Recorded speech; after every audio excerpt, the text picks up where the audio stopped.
I think this is very exciting because we had a number of presentations and the evidence is now accumulating. It's all in very much the same direction, that this is a very effective way of detecting critical congenital heart disease. Now there are still some cases that are going to slip through the screening. Some of the cases presenting before the screening has actually taken place because the screening process itself is in some ways flawless in that there are virtually no false negatives. So the cases that are identified are real.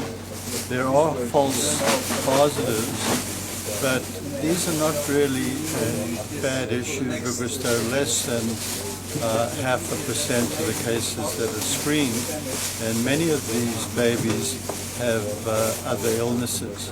So they have respiratory transitional problems, transient tachycardia of the newborn, they have respiratory distress syndrome, they have congenital pneumonia. So the screening is very good. Now we learned today that the screening is probably more effective on day 1 than day 2, which is where screening takes place in the United States.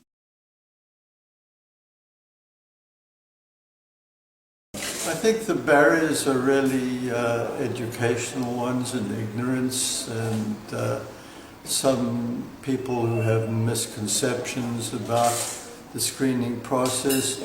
There are also some centers that don't have pulse oximeters. There are people who are concerned that there'll be too many babies requiring investigation with echocardiography. This is in fact not the case, that there are few babies that will emerge with false positives, and as I indicated, probably half of them will have some underlying disorder, mainly respiratory disorder, that you will be identifying in the screening process if you haven't already identified these infants as having an abnormal transition.